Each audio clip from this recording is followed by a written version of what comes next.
nga Leonard Koja në Window Radio i.de. Mirëmbrëma miq, përshëndetje dhe mirë se ritakohemi në Horizont këtu në valët e Window Radio. Sot është ditë e njëjtë, data 5 shkurt 2026 dhe ne jemi në puntatën e radhës të emisionit Horizont, ku jemi me një të ftuar të ri, pra ju e keni parë në për njoftime që ne kemi hell në faqen zyrtare të Window Radio dhe do kemi besoj një emision shumë interesant dhe plot informacion ku shpresoj që dhe ju miq që jeni ata miq besnik të Window Radio dhe jeni pranë valve të Window Radio të na ndiqni dhe të bashkëbisedojmë njëri me tjetrin. Unë jam Leonard live këtu nga studio qendrore në Gjermani. Për të gjithë ju miq, për të gjithë ata miq të rinj, unë dua të rikujtoj mundësitë se ku mund të na ndiqni Window Radio. Pra, Window Radio mund të ndiqet përmes website-it zyrtar windowradio.de, ku në këtë website ju mund të dëgjoni emisionin live, mund të dëgjoni muzikë 24/7, po ashtu mund të lexoni edhe lajmin e fundit, informacionet e fundit që ne përcjellim për ju nga fusha të ndryshme. Po ashtu Window Radio mund të ndiqni përmes platformave globale, pra ku është dy platformat më të mëdha botërore të radiove, siç është TuneIn dhe Radio Box. Mjafton që ju të keni njërin nga këto aplikacione. Aplikacionet janë falas, mjafton që ta shkarkoni aplikacionin në telefonin tuaj, në kompjuter, televizor, ku ju të doni dhe të kërkoni Window Radio dhe ne jemi live aty, po ashtu jemi edhe me muzikën e përzgjedhur nga DJ Bledi, se di pse po bëj lapsus sonde, u kërkoj ndjes. Pra nga DJ Bledi është muzika përzgjedhur 24/7. Po ashtu ne jemi edhe në platformën Radio Shqip, e cila është platforma më e madhe e radiove shqiptare, ku janë të gjitha radiat kryesore shqiptare, edhe ne jemi aty të antarësuar pra njëjta procedurë. Mjafton që ju të keni këtë platformë ose këtë aplikacion si në Android apo Apple Store dhe ju mund të dëgjoni emisionin live, po ashtu dhe muzikën. Po ashtu mund të kërkoni në Google search windowradio.de live dhe ne jemi aty me emisionin live. Gjithashtu është edhe faqja zyrtare e Facebookut windowradio.de, ku mund të ndiqni emisionin live, mund të komentoni, mund të bëni pyetje për të ftuarin dhe ne do përpiqemi që të përzgjellim ndonjë pyetje që mund të jetë më interesante, por kjo gjithmonë në varësi të kohës dhe të bisedës. Për të gjithë ata që nuk kanë mundësi ta ndjekin emisionin e plot sonde, emisioni do jetë ritransmetim në orën 3 pas mesnate, pra që i bie në orën 21 me orën e Amerikës dhe të Kanadas, po ashtu do jetë ritransmetimi nesër në orën 13 me orën evropiane. Ritransmetimet janë vetëm në radio, pra jo në Facebook. Pra radio, siç e thash, mund të ndiqni përmes platformave Radio Box, TuneIn, Radio Shqip, në website zyrtar.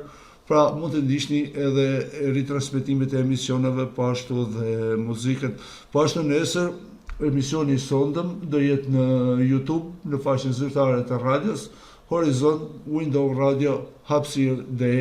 Ju mjafton që t'i bëni një subscribe këtu në YouTube faqe zyrtare dhe do t'ju vinë të gjitha njoftimet dhe programet tona, të gjitha emisionet që kemi patur më përpara, emisioni sondëm, po ashtu çdo emision që ne do kemi në Window Radio. Është edhe një mundësi tjetër për të gjithë ata që kanë programe Android, pra që kanë pajisjet me Android, mund të shkarkojnë në Window Radio dhe edhe aty mund të na dëgjojnë qoftë emisionin, qoftë muzikën. Tani, të nderuar miq, ju e dini, nuk ju kushton asgjë, as ju nuk ju kushton diçka, por as ne nuk fitojmë, por ju edhe ne fitojmë gjë më të madhe, sepse nëse ju i bëni një shpërndarje Facebookut zyrtar të radios, në për grupe ku ju jeni antar apo në faqet tuaja të Facebookut, ne fitojmë sepse mund të na shtohen miq të rinj dhe të bashkëbisedojmë njëri me tjetrin. Tani, ju siç e vut re, sonde po bëj shumë lapsus, Nuk e di pse, por normalisht që ndodhin, sepse para çdo emisionit janë emocionet, sepse mikrofoni ka emocionet e veta dhe madje këtë shpresoj që do ma konfirmoj edhe i ftuari, sepse ai është rritur një jetë me mikrofonin, me gazetarin dhe shpresojmë që do na mirë kuptoj i ftuari, sepse i ftuari është me eksperiencë, pra siç e dini miqtë e mi, unë kam sënë një ftuar të veçantë, kam profesor akademikun, publicistin, gazetarin Xhelal Marku, i cili ka një jetë që merr me gazetari, që merr me publicistik, me shkrime, dhe ai na ka ndëruar sonde të jetë në bashkëbisedim me ne. Profesor, mirëmbrëma, përshëndetje. Mirëmbrëma, faleminderit për ftesën. Unë të jam mirënjohës që ju pranot ftesën tonë dhe në nderoni me pjesëmarrjen tuaj në emisionin tonë dhe në valët e Window Radio. Faleminderit. Profesor, si është Shqipëria, si e keni kohën ande në Tiranë, nëse mos qofsh gabim, ju jetoni në Tiranë? Po në Tiranë, po mundet ngrenë qik volumin e Patjetër, do përpiqet tekniku Jon Bledi që të vi volumi plot tek ju, por ju jeni shumë mirë në transmetim. Okej, po që ta dëgjoj më mirë unë. Po patjetër. Si është koha në Tiranë, profesor? Mirë, jo keq, mirë. Super. Dimër është, po ne nuk kemi as të ftofta, as rreshje të forta për të pasur në një problem. Edhe dimri ka lezetin. Në Gjermani si është? Mirë, me thënë drejtën për që është Gjermania nuk është keq, mirë është. Dje kemi patur si ditë pranvere, sot e ka bërë vjesht, po mirë. Shqyqyrë. Profesor, ju me sa kam unë informacion dhe me sa unë kam patë mundësi t'ju ndjek, sepse ju keni një jetë me gazetarin, dhe do doja të fillosha te gazetaria, sepse unë vetë nuk jam gazetar, përpiqem të bëj me pasion punën e gazetarit, por nuk kam studiuar për gazetari. Si e shikon gazetarin sot? Po, faleminderit për pyetjen. Gazetaria është një fushë ku gërshetohet arti me realitetin dhe ku pasqyrohet e vërteta. Kjo është dhe kodi që udhëheq gazetarin e vërteta, dhe ky kod është si një betim për gazetarin, për ta pasur si motiv udhëheqës në gjithë veprimtarinë e tij. Gazetari duhet jetë, për të qenë profesionist, duhet jetë i besueshëm, duhet jetë i saktë, duhet jetë i drejtë dhe të pasqyrojë probleme me interes publik. Për këtë ati duhet të jetë edhe i guximshëm, sepse shumë probleme që janë me interes publik, dikujt nuk i vjen mirë kur trajtohen, dhe kjo sigurisht do të bëjë ato refleksionet, reagimet e palës që është në të padrejtën e veprimtarisë vet. Edhe këtu është roli i guximit të gazetarit, pra duhet të jetë jo vetëm profesionist, jo vetëm i saktë, jo vetëm të zgjedhë dhe të trajtojë probleme me interes publik, por edhe të mbrojë ato të drejta, të trajtojë me guxim. Pra guximi është pjesë e veprimtarisë së një gazetari për të qenë në rolin e tij, ashtu siç e meriton profesioni, që është si mjeku që në qofse e dze gjaku, nuk mund të bëhet kirurg. Dhe gazetari po qese nuk është i guximshëm, nuk mund të bëhet gazetar me lavdrime, me që se jemi këtu, pasqyrime profesor. festive, me gjërat veçantë. Me që se jemi këtu, a mendon që kemi gazetari që më shumë informon, apo e menaxhon perceptimin publik, ekonomik, si mbas interesave të ngushta të politikës, apo të pronarëve të medjave, ku diun? Kush është perceptimi juaj? Po. Gazetaria ka një rol të rëndësishëm që t'jetë e paanshme, sidomos në kushtet që në kushtet e zhvillimit demokratik të vendit të pluralizmit, ku ka shumë parti politike, në vendin tonë kryesore del që media t'jetë e paanshme, e vërtet dhe e sakt në analizën që bën. Kjo nuk qëndron, nuk është real, dhe shumë nga media kanë humur në besimin në opinion, në opinionin e komunitetit që ndjek, sepse ato kanë kuptuar anshmërinë e tyre, i kanë kthyer studiot televizive në si një mbledhje partish, ku dialogojnë njëjtët persona, tre nga një anë, tre nga ana tjetër e dy politikave kryesore të partive, edhe nuk japin asnjë frut, asnjë të vërtet, asnjë gjë reale, dhe bëhen pa besueshme e bezdisshme për t'i ndjekur. Këtu është edhe paftësia e gazetarisë vjetre, po edhe fakti që anshmëria i ka bë ato të jenë jo reale, jo të paanshme, jo të drejta, dhe pasoja dihet ajo që ka humbur interesi publik për të ndjekur, ka humbur besueshmëria. Ju kuptoj. Ky ishte në vlerësimin tim.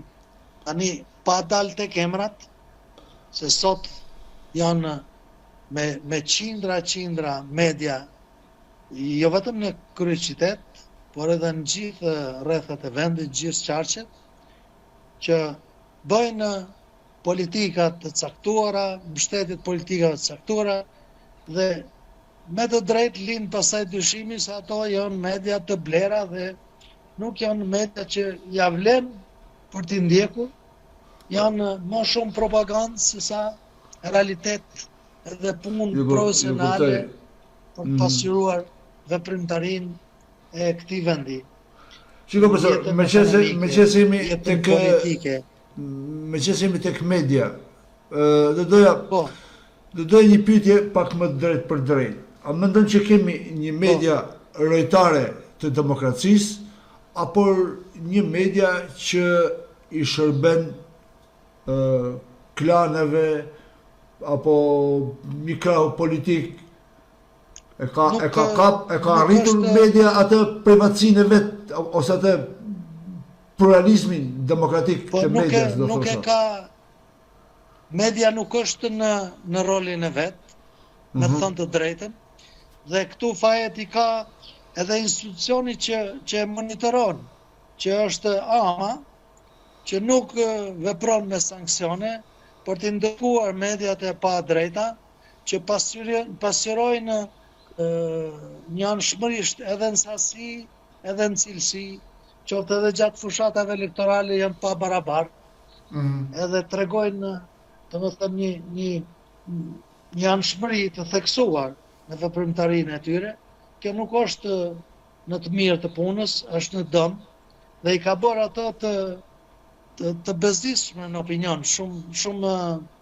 Shumë emisione nuk ndiqen, edhe janë bë të bezdisshme, shumë gazetarë janë bë servil dhe propagandus të partive politike, njihen derisa ju thonë titullarët e lartë që ftohen atje, ju thonë ti po i shërben partisë tënde, domethënë është kaq i kuptueshëm se me ka është. Në një kohë që gazetari në veprimtarinë e tij duhet të jetë krejt i paanshëm dhe mos ta dim se nga e ka votën ai në ditën e votimit.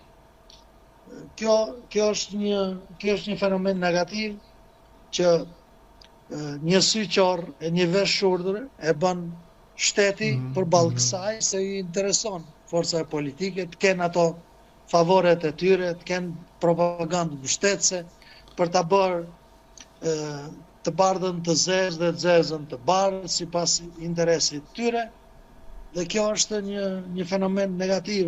Është tranzitor, se ato vetë do të bëhen pishman për këtë çmendje që kanë në veprimtarinë e tyre, për këtë punë jo profesionale që bëjnë.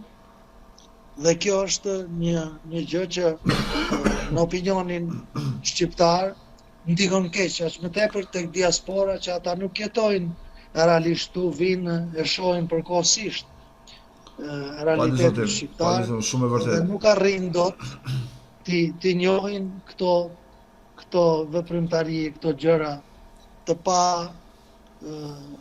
pa nivel, sepse niveli bie sa herë që gazetaria nuk mbështetet në profesionalizëm, në realitete, në të vërtetat e jetës që të pasqyroj problematikat se jeta në vend nuk është vetëm politik. Pa diskutim. Nuk është vetëm mikrofonat të shkojnë me vrap pas një ngjarje, pas një aksidenti, pas një vrasje, kronika e zezë, domethënë ju intereson dhe politika, dy gjëra. Njerëzit e punës nuk njihen. Edhe këtu ka frymë inovatore, ka shkencë, ka kulturë të lartë, ka trashëgimi kulturore, ka një zhvillim turistik të vrrullshëm, por nuk pasqyrohet kjo se cilët njerëz e bëjnë këtë realitet të triumf në vendin tonë, që turizmi arrin të kapë shifra të pa imagjinuara më parë, deri mbi 12 milion vizitorë në vit. Shiko profesor, duhet të njohin njerëzit këtë jetë dhe ta pasqyrojnë gjërësisht atë, dhe një gazetar që turret me mikrofon në dorë politikanëve që janë bë njerëzit më të niveritshëm. Parlamenti është institucioni që i ka mërzitur shqiptarët, sepse ata as nuk i shërbejnë zonës, as nuk i njeh zona, janë 4 vjetë shkojnë kërkojnë vota dhe i shërbejnë kryetarit partijës sa ai kanë listë. Kjo është anormale, as pak demokratike. Më shumë demokratike ishin votat në kohën e Enverit që kandidati për deputet zgjidhej dhe propozohej nga vendi, votohej atje, edhe kishte një zonë caktuar ku përgjigjej për çdo gjë që ndodhte atje, ishte i pranishëm për çdo gjë atje, jepte llogari për çdo gjë atje, ndërsa tani deputeti nuk i shërben asnjë zone, ai i shërben kryetarit partisë dhe i rri gati. Nëse e kritikon një herë kryetarin e partisë, ai zhduket nga lista, nuk është më.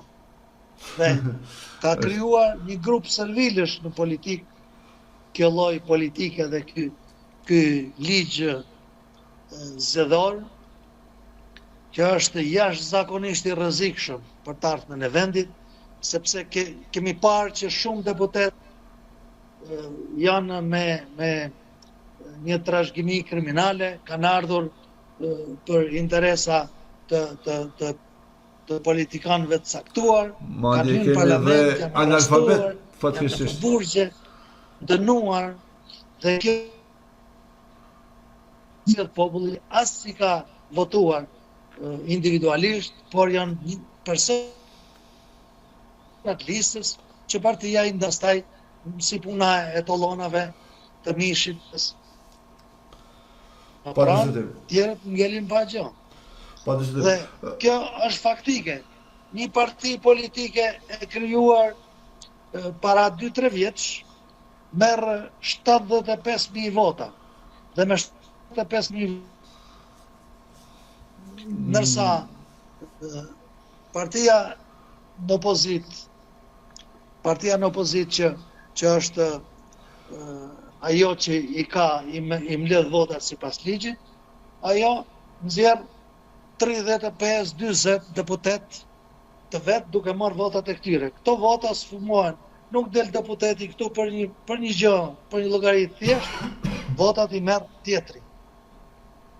Dhe nuk janë vota që i takojnë një personi, e të ndahet përgjegjësia dhe vlerat e çdo deputeti të njihen në komunitet e të besohet ai njeri. Kjo është një gjë që e vuri nduke tani edhe Beodiri, ambasadori i Beodirit, foli sot që kodi zgjedhor është i papërshtatshëm dhe ai duhet korrigjohet. Por të dy kryetarët e partive kryesore, Pozita dhe Bashkë kanë bërë këta. Nuk duhet ta korrigjojnë të gjë dhe ta bëjnë demokratike. Nuk ato bashkëpunuan për të rritë peshën e vetë në politikë dhe për të garantuar mbështetësit e tyre në parlament dhe në postet tjera përhershme, ata bëjnë listat dhe preferuan të bëjnë një ligj në 2008, Sali Berisha me Edi Ramën, ku kryetari i partisë është mbret. Ai regjistron emrat e njerëzve të preferuar që i rrin gati në këmbë, edhe ata janë deputet, ata janë ministra, janë të përhershëm dhe nuk bëjnë asnjë punë, por duke pas ombrell kryetarin e partisë, ata vjedhin edhe me paftësinë e tyre ngelen në politikë duke marrë me vete një urrëtie të madhe që populli nuk i do, shkurt muhabeti. Nuk i do, as nuk ka për t'i dashur sa herë këta individ të jenë pjesë e një liste që formulon një individ i cili i bën sipas interesave të tij renditjen në këtë listë. Ju kuptoj një deputet apo ministër që ka ngritur një vërejtje kundër kryetarit të partisë në një forum, në një debat, në një mbledhje veçantë për të diskutuar, ato kanë ikur nga listat dhe janë fshirë, sepse nuk e intereson të mbaj njerëz tjerë përveç lejfenëve që quhen ata në gjuhën kineze, që janë të betuar të shërbejnë kryetarit për vdekje sa kohë që të jenë pas tij. Mirë, profesor, a mund të bëj një pyetje? Një fenomen tepër negativ që ka përballur politikën shqiptare. Profesor, meqense jemi këtu, edhe për pak. Okej, jam plotësisht dakord me komplet analizën tuaj dhe plotësisht dakord që ky kod zgjedhor është ndërtuar nga vetë këto partitë e mëdha, komplet dakord me çdo problematikë që ju ngrini dhe analizoni. Profesor, pse populli nuk reagon? Pse ka humbur fryma? Pse populli është tulatur, nuk ka reagim, nuk ka lëvizje? Po, të kuptoj. E kuptoj pyetjen tuaj, është shumë e drejtë. Populli është të kurrur sepse populli nuk ka marrë në një iniciativë të vetën për të dalë, aja është përdorur nga politika, mashtruar nga politika, sa herë thirret për një protest, nuk thirret për të zgjidhur një hall popullor, që për shembull të ardhurat në vendin tonë janë të ulta, nga më të ultat në balltare janë të mëdha.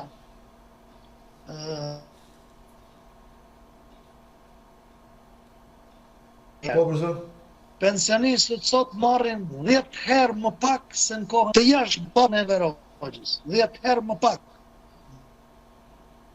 E kanë nxjerrur shkencëtarët që kanë punuar me vite në sigurimet shoqërore dhe i kanë parë mirë këto lista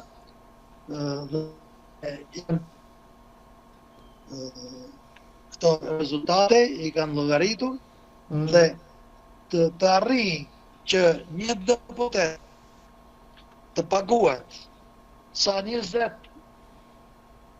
deri 30 pensionistë, kjo është tragjike. Deputetët thash nuk bëjnë asnjë punë. marrin 3-4.000 euro në muaj, dieta, tollona, plus trafiqet, ata i organizojnë. Dhe asnjë miting, asnjë protest nuk është bërë në mbështetje të interesave popullore për të rritur pagat, për të ulur tatimet, për të kriju favore për të ardhurat në çdo familje shqiptare, por duhet të kuptojmë një gjë që politika nuk ka pasur interes të ndryshojë jetën e shqiptarëve këtu në vendin tonë. Të ardhurat mesatare janë shumë të ulta nga më të ultat në Ballkan, ndërsa diferenca midis pagave të larta që janë qeveritarët dhe deputetët me pagën mesatare dhe me pensionet ka një ndek shumë të thellë të pallogaritshëm, diference që nuk mund të arrihet në një balancim në kushtet e kësaj politike që mendon vetëm për interesat e veta. Kur u diskutu për të rritur pagat e deputetëve, kampanë në parlament, 140 deputet për herë të parë morën pjesë. Dhe 140 votuan 100% për pagat e tyre. Si nuk ju erdhi turp, të dilte njëri të thoshte këto paga, unë nuk jam dakord që të rriten, të shkojnë për pensionistët, të shkojnë për familjet me asistencë sociale që nuk kanë kushte ekonomike normale për të jetuar. Absolutisht. U propozua nga mazhoranca tani, u propozua për të shkurtuar numrin e deputetëve. Nga 140 në 100. Po, shellë si tezë. Edhe një deputet që është i Partisë Demokratike, unë ngrit dhe tha, unë nuk jam dakord të shkurtohet 40 deputet, të shkurtohet numri i deputetëve me 40 deputet më pak. Sepse ati intereson për të marrë rrogën. Deputetët në Shqipëri janë për të marrë rrogën dhe për të bërë pislliqe, për të bërë korrupsion. Nuk janë përzgjidhur as i probleme një hall populli, nuk aktivizohen fare në asnjë vend, nuk kanë varësi, përgjegjësie e japin llogari kum, janë deputet të listës që ka bërë një kryetar partie dhe i ka miratuar si deputet, edhe marr ligj famkeq, ai i man deputet vetëm kategorinë e servilëve, të paaftëve dhe bashkëpunëtorëve të tij. Kjo është një alarm për shqiptarët që e theksoi tani edhe sot bile ambasadori Josip Odirit që vërejtjet që kemi lanë për të bërë një kod zgjedhor të përshtatshëm dhe demokratik nuk po zbatohen në Shqipëri. Edhe komisionet që janë ngritur për këtë punë të marrin masa dhe të pasqyrojnë me realitet edhe në ligjshmëri ato t'i pasqyrojnë ato vërejtje që kemi dhënë gjatë gjithë monitorimit të proceset zgjedhore që kanë ndodhur në Shqipëri. Ju kuptoj, profesor. Doja të kalonim në një tjetër drejtim të bisedës. Ju, për vetëm gazetarisë dhe për vetëm edhe kësaj bisede politike që ne bëm që ju e njihni shumë mirë, sepse do ku marrë me gazetari gjithë jetën, pra i bie që ju e njihni shumë mirë terrenin edhe politik. Por doja të shkonit pak tek Xhelan Marku, shkrimtar, dhe madje ju mos qofsha gabim keni botuar librin e parë mbi turizmin, ku keni përshkruar turizmin shqiptar. 2012-ën, po. 2012-ën, po. Dhe doja të flismi pak edhe për shkrimet tuaja, por sidomos pak më shumë për turizmin, që ka shumë flitet për turizmin në Shqipëri. Po. Faleminderit për pyetjen. Të jem realist, unë guximin e kam pasur në të pandar me profesionalizmin gazetari, të pandar me panshmërinë, duke qenë i vërtet gjithmonë dhe duke qenë një gazetar që unë kam rendur pas problemeve me interes publik. Në punë rutinë për të bë diçka si nuk i intereson askujt, si që tham, për shembull, këto tragjizmat që bëjnë këto gazetarë sot, që gjithë rubrikën e lajmeve e kanë me kronikën e zezë ose me politikë. Po, edhe kjo e trishton personin që ndjek lajmet, sepse ai shikohet në vrasje, me therrje që shkon drejt e fëmijët e shkollës, që therrë njëri tjetrin me thika, vdesin, edhe nuk ka përgjegjësi kush, nuk e mban përgjegjësinë shteti, ngjelet në rolin e individëve, individët ndëshkohen, lihen të lirë prap, ato bëjnë krime prap, kështu ka ngelur një gjë, një histori e kohë. Këtu në Shqipëri do të dim se nuk ka vetëm njerëz që bëjnë krime, ato janë një pjesë që duhet përgjigjen para drejtësisë dhe duhet të dënohen që të mos kenë mundësi më të jepet një avantazh për të dalë prap edhe për të vepruar prap në krimet e tyre. Po, për shembull, këtu duhet të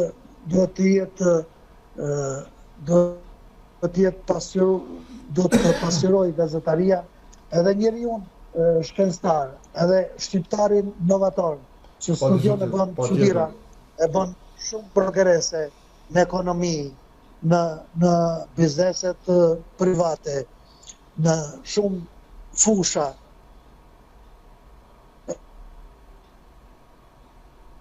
Po, profesor. Di që gjuha shqipe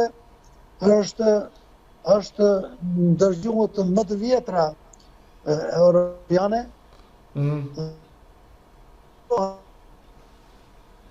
Njerëzit e përkushtuar për gjuhën dhe po ngrenë versionin që ajo si gjuha më e vjetër të zëj vendin e vetë në vlerësimin dhe kontinent për krah gjuhëve tjera, të jetë një gjuhë ashtu si që meriton, gjuhë shumë e vjetër, shumë e veçantë, me një alfabet më të madhin të gjuhëve të botës, me 36 shkronja që nuk i ka asnjë gjuhë tjetër, dhe atje shumë nga studiusit e gjuhësisë kanë dhënë opinionet e tyre të bazuara në studime që kjo gjuhë ne luftojmë që kjo gjuhë të zëven në vetë të jetë gjuhë zyrtare në gadishullin në kontinentin e Europës. Dhe prirjet të tilla studimore nuk pasqyrohen, nuk dalin lerat e kësaj fushë. Po,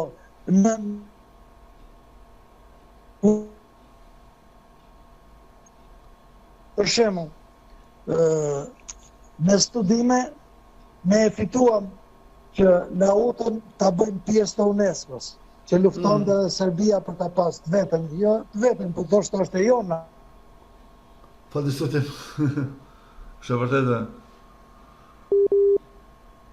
U bë pjesë e UNESCO-s. Polifonia shqiptare, pjesë e UNESCO-s. Berati, pjesë e UNESCO-s. Gjirokastra, po ashtu.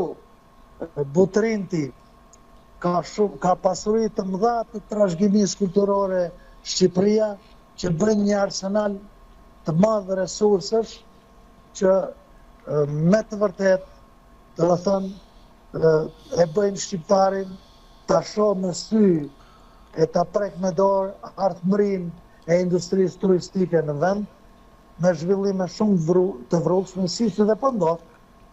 Këto faktor më kanë frymëzuar mua kur unë më largova nga radio televizioni, politika, se unë kam qenë, duke qenë profesionalist në punë, duke qenë profesionist i vendosur, për të pasqyruar të vërtetën në realitetin me panshmëri dhe për të mbrojtur të drejtën. Unë jam godit nga partitë politike, kam punuar në Radio Televizion Shqiptar 25 vjet. Dhe më kanë hequr, 2 herë më ka hequr nga puna Partia Demokratike, një herë në 2004, një herë në 2013 dhe Partia Socialiste më ka hequr në 90. Me fjalë, nuk e pas ka dash asnjëra parti të jeni aty. Asnjëna parti nuk nga dash fare. Vishin njëna se je i majt, tjetra se je i djatë. Kur unë nuk isha i asnjërës. Dhe këto mua më kanë sjellë surpriza dhe duke munduar me më bën keq, po mirë, sepse po të ishëm vetëm në punën në rutinë të radio televizionit me një mikrofon dorë, unë nuk do kishëm arrit të bëj këtë progres në botimet, nuk do ishëm shkrimtar. Në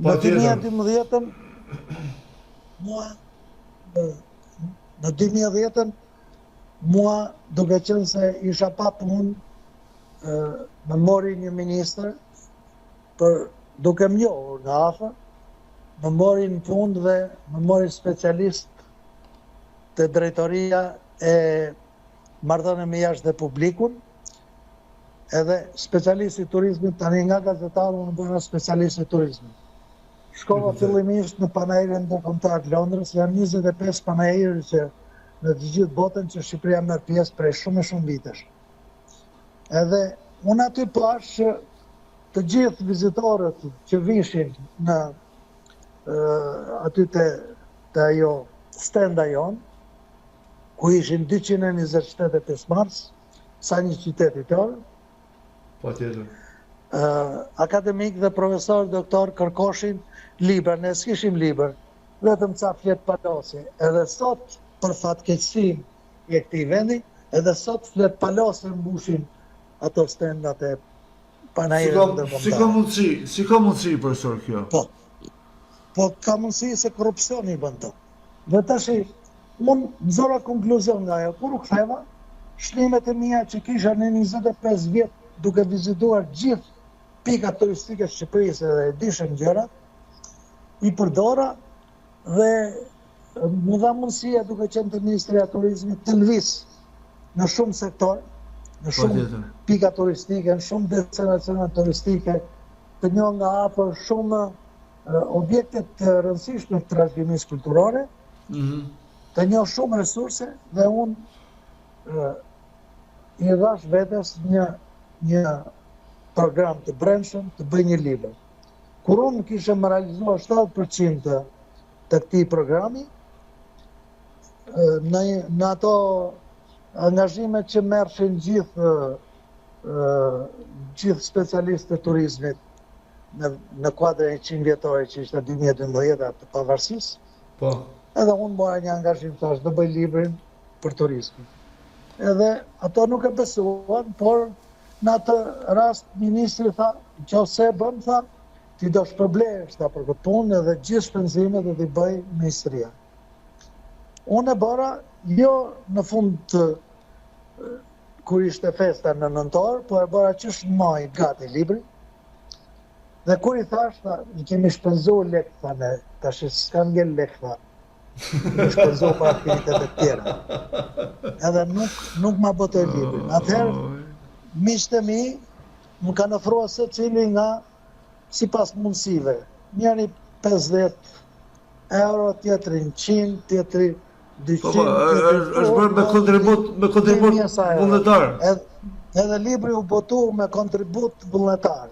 U botu libri edhe doli u paraqit në panairin e librit të 2012-s, u promovu me sukses plot të ministri, u promovu në Malëzi, në Kosovë, Maqedoni, gjithë trevat shqiptolse, si libri i parë për turizmin në Shqipëri, dhe sot që flasim, nuk ka një vëllim dytë të bëhet për këtë fushë, po prap nuk zbatohet ajo që u mor vendim në ministri, që promovimin e librit tim e moderoj profesor doktor Enver Bytyqi, që ishte drejtor i drejtorisë së përgjithshme të marrëdhënieve me jashtë.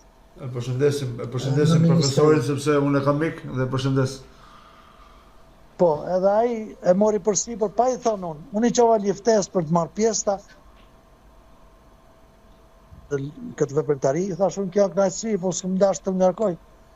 Edhe e moderoj, u vlerësoi nga specialistët më të lartë e më të shquar të industrisë turistike që ka vendi, nga elita, profesor doktor, dhe u la porosi që më shkruar dhe në një vëllim që në një libër monografik që më kushtohet mua, u la porosi që librit përkthehet në anglisht me shpenzimet e ministrisë dhe të jetë i pranishëm në gjithë panajrët ndërkombëtare. Por atyre nuk ju interesonte, se u ndruan dhe krahët e pushtetit. Nuk ju interesonte. Ju kuptoj. Çdo vit që botohej libri. Që janë 75.000 euro që vetëm për komplete në për tavolinat e panajreve që bëhen. Edhe ato bëjnë flet palose që i ndajnë pastaj mes tyre. Po mirë, profesor, a keni marrë kontakte me Ministritë e Linjës për një vëllim të dytë apo për të ribotuar?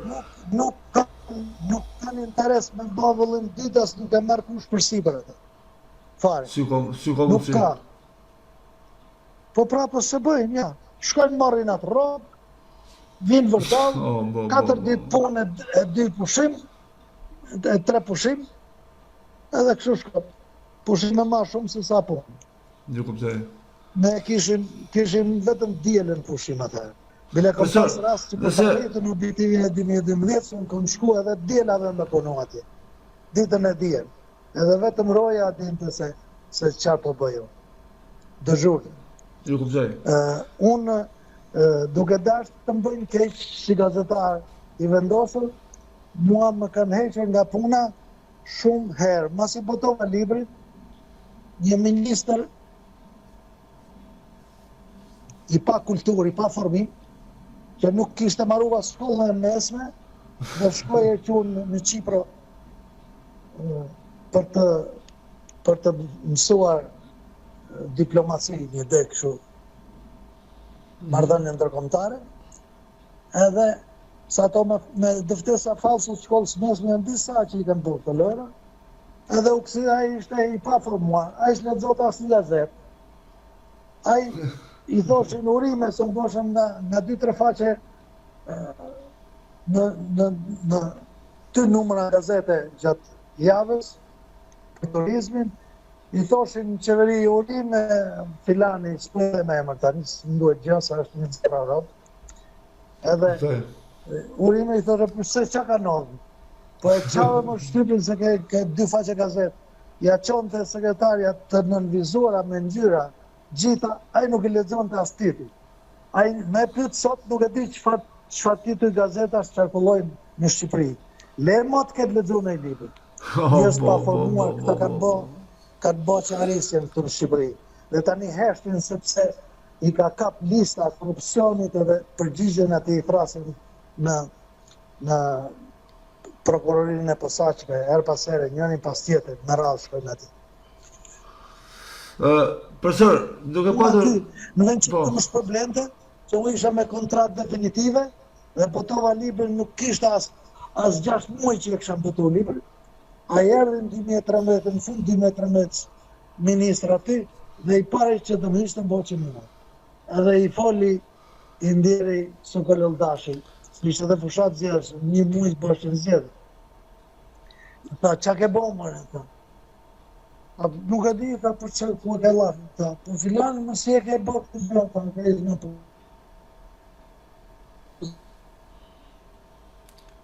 Ju kuptoj. Se unë mërshëm një aparat, bëshëm 4-5 fotografi për të bo një reportaj, për të bo një përshkrim turistik të gjatë në gazet, edhe ka që i formuar ishte, e ka që nivel kishte të dhe më kanë thonë sa është gazetar, është këshu fotografin e marrë kur të kem nevojë me herë, s'kam si t'i jap rrugë, kupton? Deri këtu kështë arrit niveli i tij. Këto nuk janë çuditëra, se sa herë kanë ecë mu në kom martitu. Sot kam 8 tituj e çmime të marrura në viti 2008 në vazhdim, deri në ditët e sot. Shiko, do flasim edhe për titujt, por dua të të pyes diçka tek turizmi. Unë kam parasysh që ju e keni shumë të vështirë ndoshta të më jepni një përgjigje eksakte. Duke pasur parasysh që ju e keni shëtitur gjithë Shqipërinë, sepse i keni parë komplet to resurset tona turistike. Të gjitha. Dhe do doja, si po trajtohen sot dhe kë do veçoje më tepër nga këto resurse turistike që do doje që të bëhen më shumë, apo të kishte më shumë investim diku?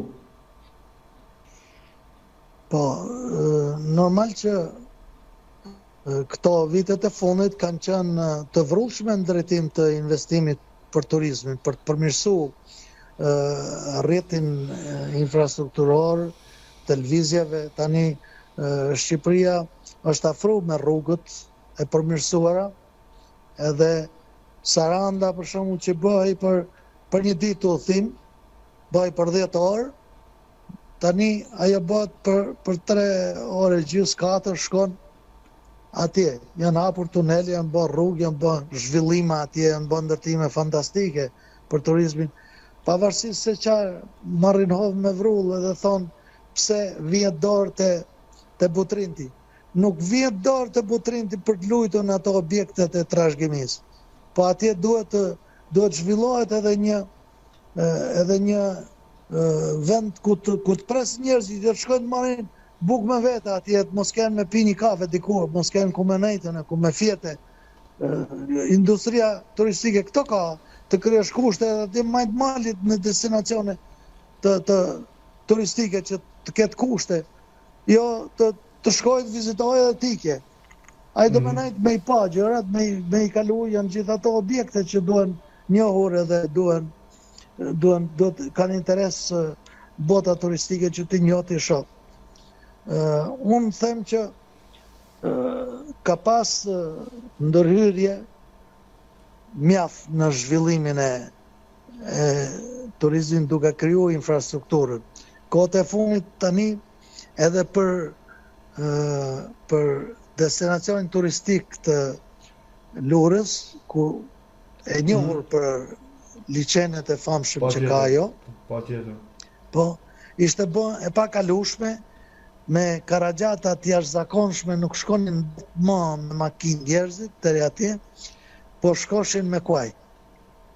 Edhe turistë të huaj vishin nga Anglia, nga Gjermania, vende tjera të botës, edhe vishin çifte të rinj, edhe pagueshin njerëz, ti shoqëronin e ti çonin e ti binin në kushte të vështira. Tani janë vënë në lëvizje dhe po asfaltohet rruga në 2 anë, edhe nga Dibra drejt Lurës, edhe nga Mirdita. Edhe ajo do të krijojë kushte për të pasur një fluks të ri, një zhvillim të ri. Ekzistojnë liçenet e Lurës, profesor? Janë të padëmtuara ai peisazh atje?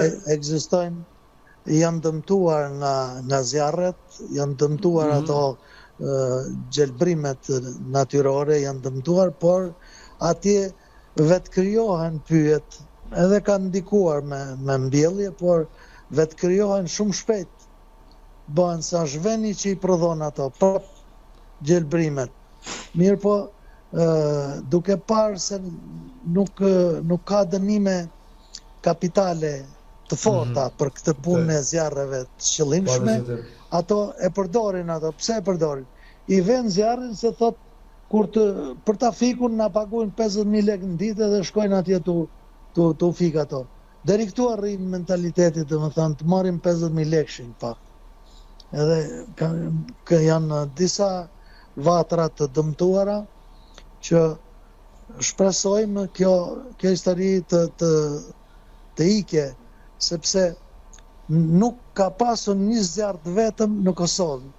pyet janë të paprekura. Më një deg lisi nuk është e prerë, një. Nërsa këtu të ne bjen zjarre në veri, në jugë, në katër anë zjarre. Të janë krejt qëllimshme. Të qëllimshme ka edhe jashtë shtetit nga këto, edhe në shtetet ato kanë përgjegjësitë e tyre, i rregullojnë vetë, ato kanë mjete, kanë ato avionët që punojnë, i shuajnë, i bëjnë, i kthejnë, kanë kapacitete tjera ekonomike. Ne duhet i ruajmë, pyet janë thesari i madh. Po ne s'kemi rujt asgjë, po profesor, ne s'kemi rujt asgjë, në çdo gjë kemi shkatruar. Janë dëmtuar edhe turizmi i gjelbër është me vlerë të veçantë.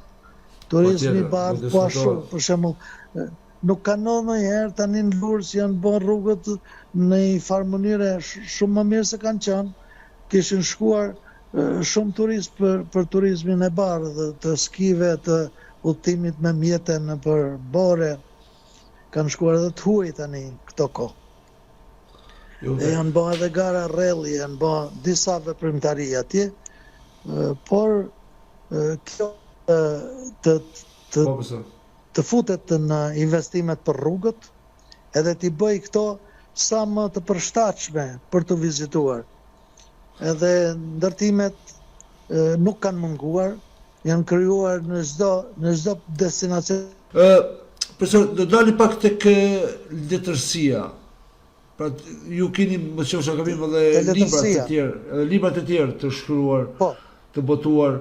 Po. Dhe do ta thosh pak çfarë zhanri është, çfarë libri, çfarë letërsie? Po.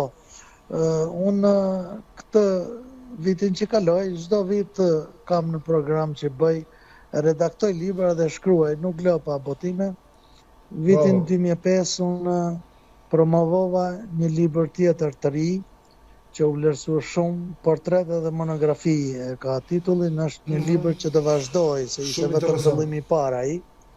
Po, dhe në këtë libër unë kam pasqyruar 25 personazhe, është libër me 400 faqe, tërësisht me ngjyra, një libër 5 personazhe që unë kam përzgjedhur nga gjithë historia e njohjes time dhe kontakteve si gazetar që kam pasur me to.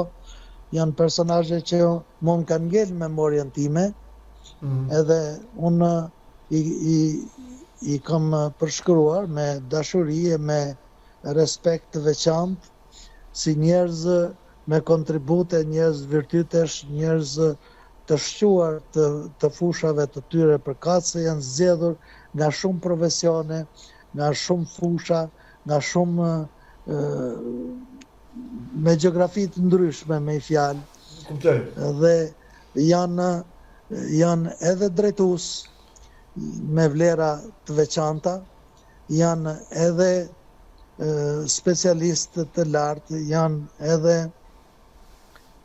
shkrimtar, janë edhe poet, janë edhe njerëz të fushës së shkencës e të inovacionit, janë gra dhe burra, dhe duke qenë figurat përzgjedhura, libri u vlerësua për mënyrën si janë pasqyruar, vlerësua nga kritika letrare, u vlerësu shumë edhe nga specialistët. Libri tim i ka bërë një parathonje të gjatë. Shkrimtari erudit i letërsisë moderne të sotme shqiptare, Zakaria Idrizi. Edhe unë jam shumë mirënjohës atij njeriu, që ai ishte personi që më nxiti për ta përfunduar sa më shpejt, sepse unë kishem në dorë libra që po i redaktoshem, edhe nuk po e kishem mbyllur, thoshëm të vazhdoj me personazhe të tjerë. Ai më tha, vazhdoj me vëllimin e dytë, tha, dhe mbyllë këtë se është aq i mjaftueshëm. Ja, që ka shumë interesant. Domo. Po edhe këtu tash personazhe që kanë lënë kontribute me vlerë, personazhe të diasporës, personazhe të që kanë punuar në 2 sisteme, që kanë kontribut të çmuar me veprimtarinë e tyre, njerëz të ndershëm të përkushtuar për punën, njerëz të ditur, zyrtar të thjeshtë dhe mjaft komunikues me popullin që nuk I lindi zvarriteshin për një hallë, për një problem tyre, po vazishin në vend, sepse njeriu kompetent është I aftë. Është nevojshme të publikohen të tillë njerëz dhe të përcillen të tillë njerëz për të marrë atë mesazhin e tyre. Komunikimi im më njohu edhe me dy poete, me Vera Gjonajn dhe me Mariama Sulejmanin nga diaspora, që unë I përshëndes shumë, 2 personazhe me kontributet veçantë që ja kanë rrit vlerat e shqiptarisë me veprën e tyre, me punën e tyre si gazetar, si publiciste, si poete, me shkrimet që kanë bë, edhe unë e kompletova librin me këto figura, po unë aty kam edhe një personazh tjetër që nuk pati shkrim e këndim në atë kohën e vet ajo, por kishte universitetin e jetës. Ajo quhej Anemena Vladi, që jetoj si një nan e shkëlqyer dhe nuk ishte në veprimtarinë e saj, në kontributin e saj ajo sa grua. Punët e gruas I kishte plus. Ajo pinte duhan, si burrat pinte kafe, rrinte me ato, s'bënte mohabet me gratë fare. Edhe isoj ishte bijtë e baretari I Lurës, Mena, dhe ishte mbes të kapitani I Mirditës Gjomarku. Do me thënë, këto lidhje edhe ndërfetare që vërtetojnë atë historinë e harmonisë. Absolut.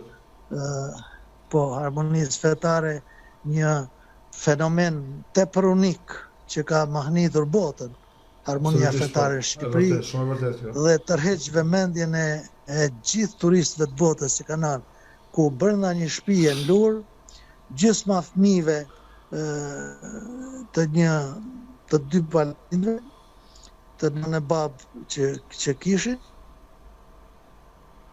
gjysma fëmijëve ishin katolik, gjysma musliman. Shumë interesante kjo. Shumë interesante. Shumë e pabesueshme, kanë ardhur dhe kanë verifikuar atje se nuk e kanë besuar. Deri këtu ka arritur kjo që mënyra e pasqyrimit e historisë këtyre gjërave të bën kurreshtar, të njohësh këto personazhe, edhe janë personazhe që nuk kam shkruar se më intereson mua të shkruaj për një politikana, për një tjetër siç bëjnë sot këta me mikrofona. Ai ike këto me vrap mëra pas e natë, po s'pa një politikan aty, por në një mënyrë e kanë bërë një shërbim të mirë këto gazetarët e mikrofonave që u shkojnë mrapa këtyre politikanëve, sepse va kanë qitë bojnë në mënyrë maksimale dhe shumë të shpejt. I ka bërë po populli s'po e kupton. Populli nuk po e kupton, profesor. Këtë dalje boje të këtyre. Po. Por populli, për shembull, këto I thrasin edhe kundrejt një interes të vogël, se populli rrehen me 50.000 lekësh. U paguan shpenzimet e po kjo është mëkati, profesor, të shitesh për 50.000 lekë, për 50 euro. Po. Edhe vjen atje. Motivi I kësaj, pse vjen atje? Nuk vjen me asnjë gjë, se për shembull kur organizoi populli vet për ato metorinat që vishin nga Italia, edhe u përgatit opinioni që ato ishin të rrezikshme për vendin tonë, edhe doli populli pa politikan para. Doli me 2 ditë të tretën e detyroi kryeministin ta shfuqizojë atë marrëveshje. Absolutisht. Kjo është populli. Profesor, ju thatë që gjatë veprimtarisë tuaj ju keni marrë edhe disa dekorata, disa çmime dhe ju jeni edhe qytetar nderi, më qofsha Akademi Dibrës. Po, 2 herë bile. 2 herë, urime dhe me vërtet Dibra është një tokë pjellore e mendimtarëve, e njerëzve të penës, njerëzve të pushkës, të besës, pra të gjithë mund të gjesh në Dibër. Faleminderit. Jo, sinqerisht nuk është puna bravo, faleminderit Dibrës, por cila u ka bërë ju që të keni më shumë emocione, apo të ndjeni më shumë i emocionuar për këtyre dekoratave? Me të drejtën, unë efektin e këtyre vlerësimeve e kam ndjerë në vitet 80 në radio televizion, kur puna ime este shumë, mua për shumërisht se 6 rrethe ishim, po 6 rrethe u kompletun me motor duke vlerësuar kontributin. Dhe unë u vlerësova dhe si krahin që kishim 15 minjera në zonën time, Mirdit, Puk, Mat, këto zona që ishin me pesh, industria minerare, uzina e bakrit, fabrikat e pasurimit, minjerat, uzina kromit në Burrel, minjera Batrës, e këto gjitha me radhë, edhe më dhanë një mundësi që unë të ishem i pranishëm në rubrikën e lajmeve, dhe atëherë po të hapshe lajmet me një kronik jashtë industrisë së randë, industrisë minerare përpunuse, të ishanin aqë egër ju flisin nga udhëheqja atëhershme, sa që thoshin, mbyllën i fare, e keni djallos fare televizion. Kështu që sa herë ngelishin kështu, mua më angazhonin, shkoja me motor, çoja materialet gjithmonë, Mirdita me lajmet e mia hapte ato rubrikën e revistës televizive që ishte atëherë, në 65%, 70% të rasteve unë e bëna kryeqytet atë zonën time që kishim, duke qenë një zëdhënës i fuqishëm i asajane, dhe kjo ishte një favor, dhe për ne më dhanë edhe motorin që unë mërna ditës materialin të qoja, edhe të mbuloja këtë boshlik për të pasën gjithmonë informacione, live të industrisë.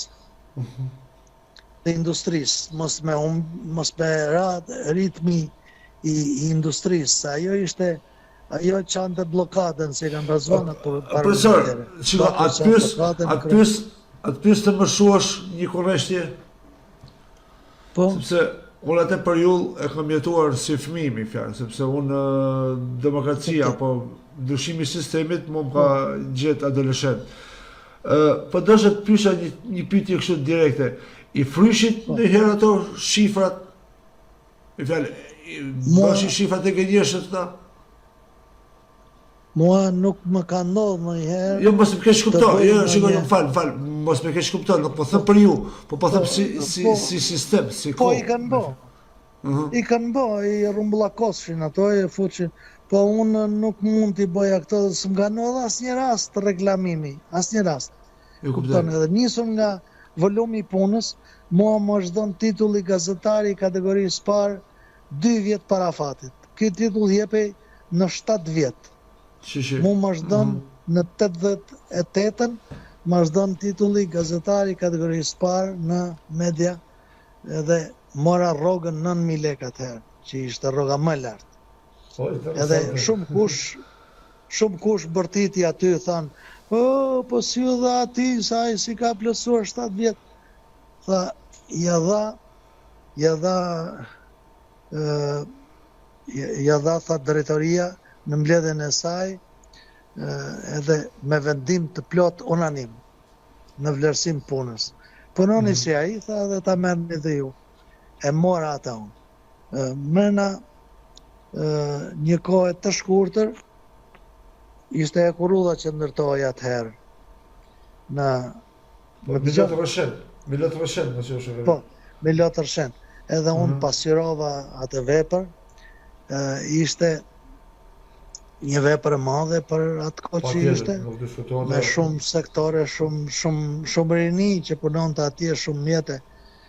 Edhe unë u dëgërova për atë punë të asaj vepre, me urdhën Naim Frashi, më erdhi dëgërata në Rëshen dhe është bën kronik për mua atëherë, e ma ka dorëzu vetë ish sekretari i parë i Komitetit Qendror të Rinisë Mehmet Elezi.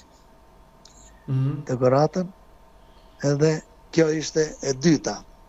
Pastaj, në vitet e pas 90-s, unë kam marrë në 2008 çmimin e parë në konkursin e krimtarisë Dibrane 2008 për gjinin e reportazhit. Dhe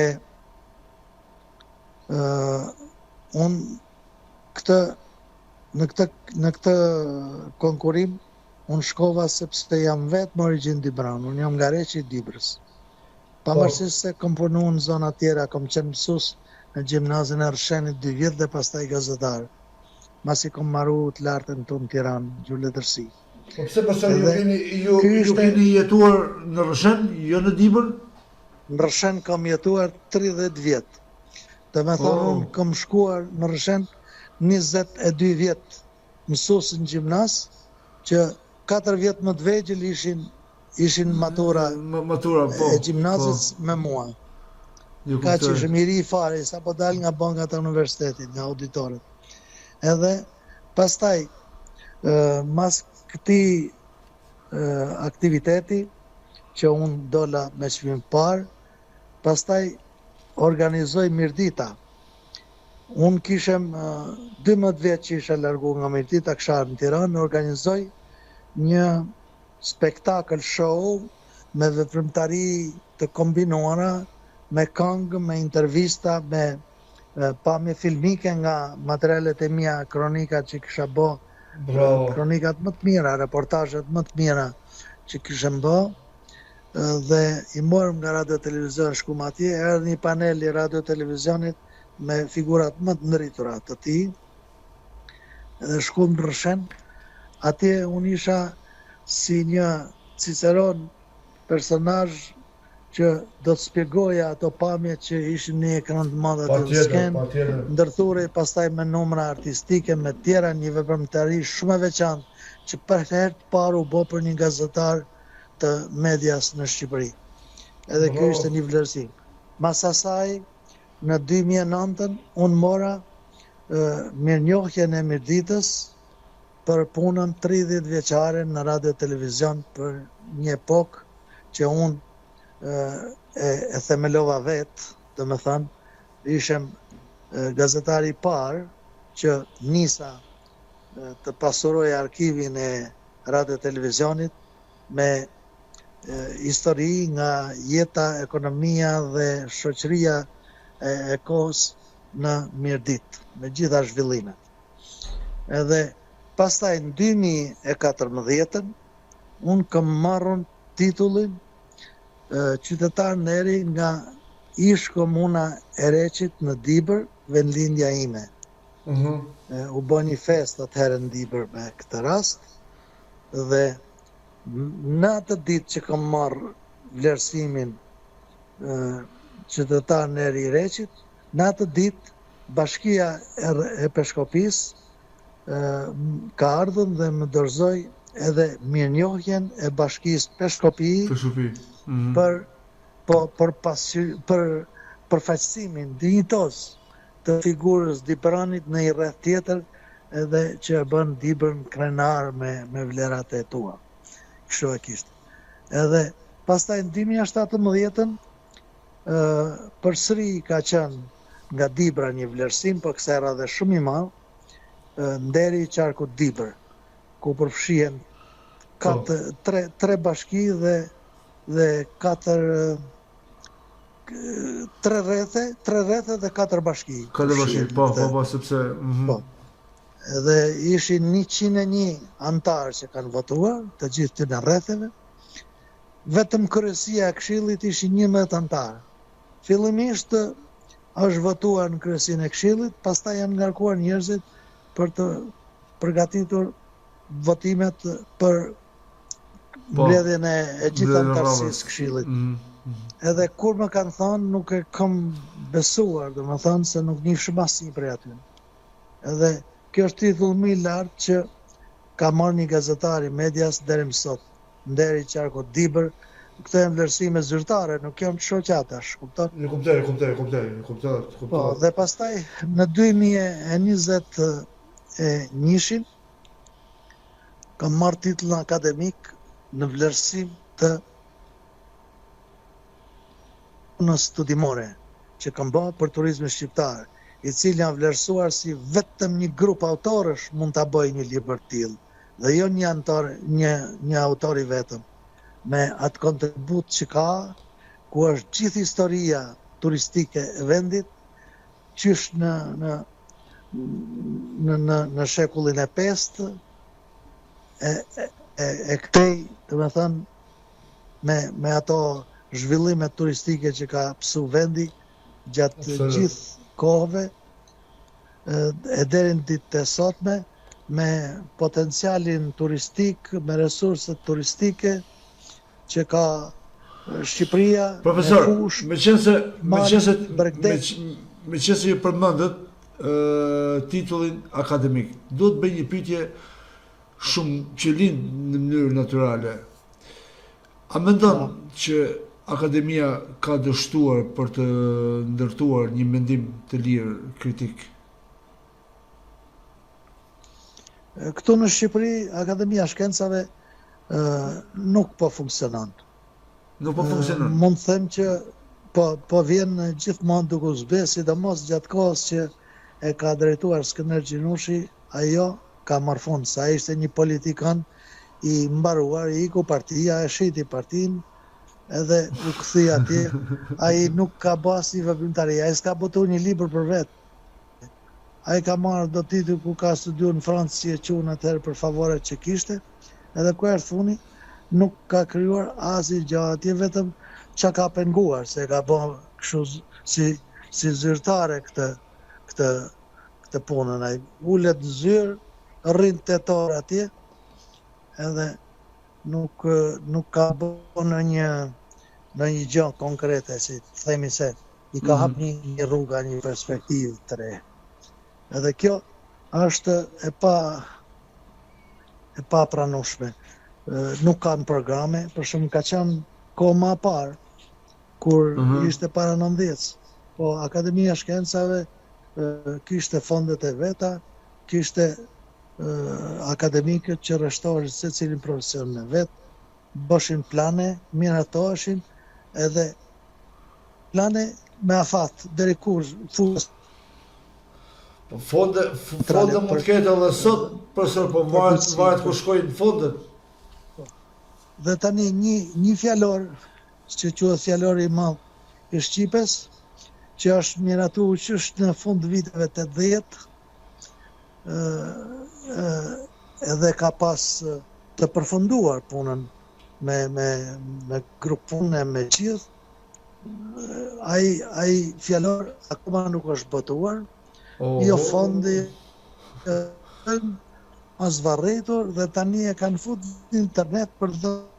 Profesor, vërtet sonde, si thosh, na e ka marrë mend kjo shputje, ky interneti.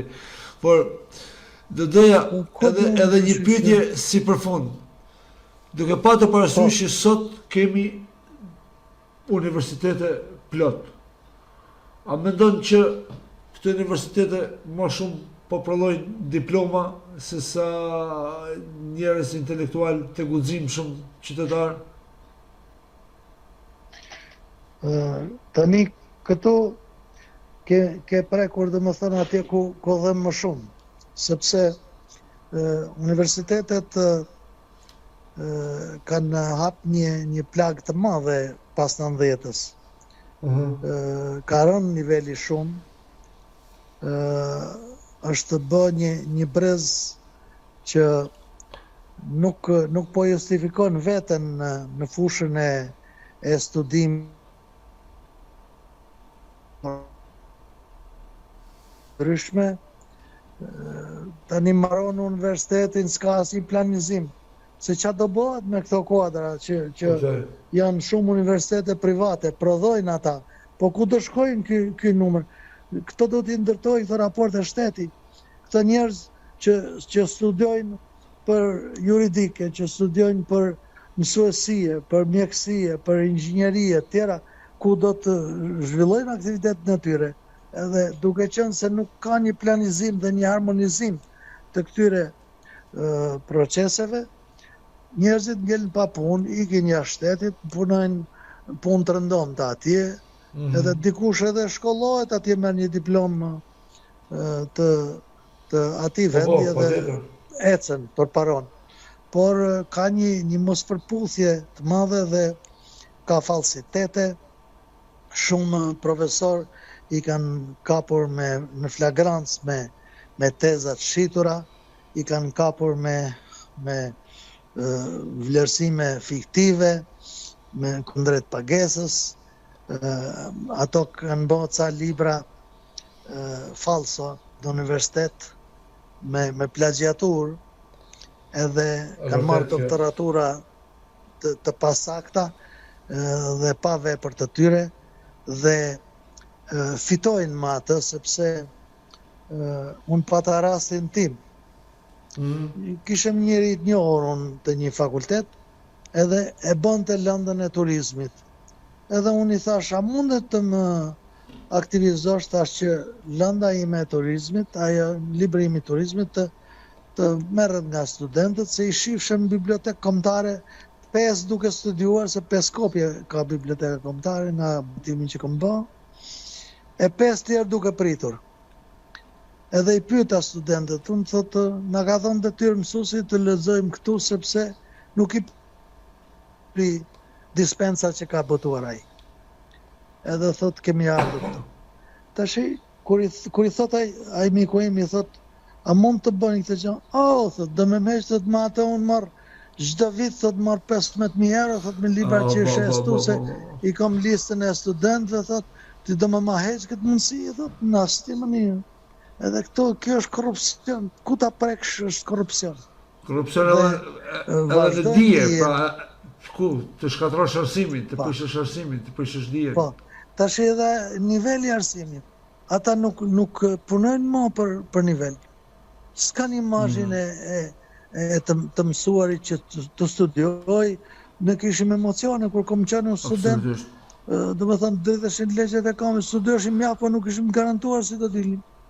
Studioshim shumë. Nësa këtu shkojnë në provim, ase ka problem fare, nuk lexon asgjë, sepse i ka të garantuara këto punët me kontrata. Më frikë pas mësuesin se sa prindin të shtëpia. Për çfarë thuma, ishte e tmerrshme. Do të thënë, kur marrëshëm provimin duke bot tjetër. Absolutisht. Shumë vërtet. Po. Edhe këto tash kanë arritë të bëjnë ca korrigjime. Për shembull, universitetet private u ka dhënë detyrë qeveria që ato universitete si nuk kanë binjakëzim me universitetet të tjera ndërkombëtare, nuk do t'i lejojnë të funksionojnë. Kupton, edhe kanë bërë binjakëzime, ka një lloj zhvillimi në këtë fushë sa të mund ta mbajnë. Në universitetet shtetërore mësuesia është bë banale, se tashi kur arrin në raportet mësues-nxënës të prodhoset, normalisht nuk shkon dikush për pedagog, po, nuk shko kush ai ti të shpjegoj një gjë ndrazë të shkruaj, ai gjumë me shkum të stalshon atje. Absolutisht. Tallen.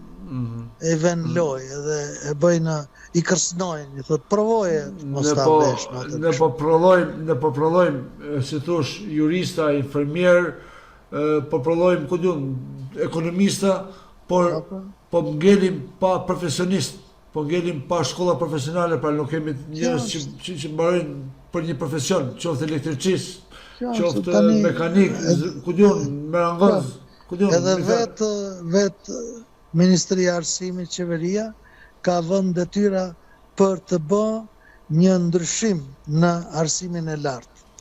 Për të bërë ndryshime. Se si do t'i realizohet tani, që ndryshime janë, nuk jam i informuar për këtë punë, se këto janë akoma ide fjalesh. Nuk jam veprash. Profesor, edhe kjo është biseda me ju ishte vërtet shumë dimensionale, shumë e vlerë, dhe pavarësisht se patëm ato si thosh ato problematikat e vogla të shkëputjeve të internetit, gjëra që ndodhin. Nëse po të paktën në YouTube rregullohet që patjetër, pa diskutim që po. Jo, atje pa diskutim. Por nëse ke diçka për të shtuar që ne nuk e cekëm apo na doli nga mendja, pra mund të shtosh diçka, apo mund të përcjellësh një mesazh për dëgjuesit. Unë kam këtë mesazh se përgjegjësi ka sot arsimi në vendin tonë nuk është individuale, mësove apo nuk mësove. Shputja nga libri e trinjve dhe duke u marrë me internetin më shumë se sa duhet, është një negativitet i madh. Libri është në përjetësi i vlerësuar. Si vlerësojmë ne qysh me sharin e Buzukut 1555, e gjithë veprimtarin deri më sot të librimit, të botimeve, të gjitha këto do të jenë një thesar për brezin e ardhshëm dhe për brezat që do vinë, për të mësuar dhe për absolutisht. Ja, më të le interneti edhe një minut, mos ta shputut.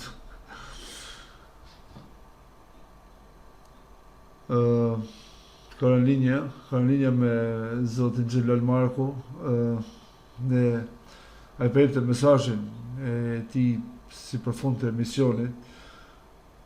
Ne mendoj që nuk po e shqetësojmë sërish profesorin, sepse mesazhin përjepte profesori dhe shpresoj edhe unë si Leonard që të kem mirëkuptimin tuaj të nderuar miq, sepse janë gjëra që ndodhin në biseda live dhe nuk e di, problemi i internetit në Shqipëri apo problemi i telefonit tek profesori, me fjalë nuk është që mund të rikuperojmë diçka, mund të rregullojmë diçka, por Bledi do përpiqet që nesër kur të jetë në ritransmetim apo kur të jetë në YouTube të jetë biseda e lidhur dhe mos i ketë këtë shkputje, por shpresoj që kam mirëkuptimin tuaj dhe ju nuk më jeni shqetësuar.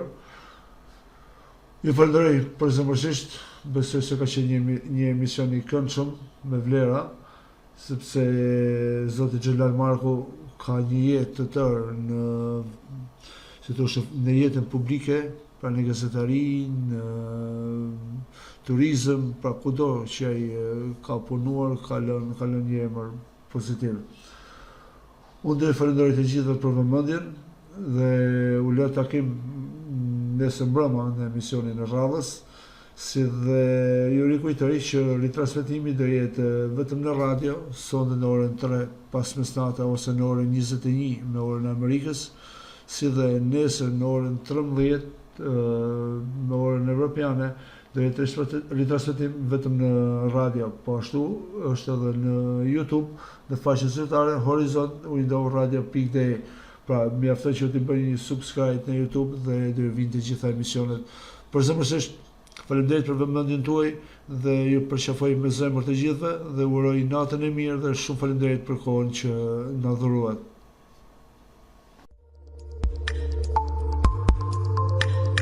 Horizont nga Leonard Koja në Window Radio i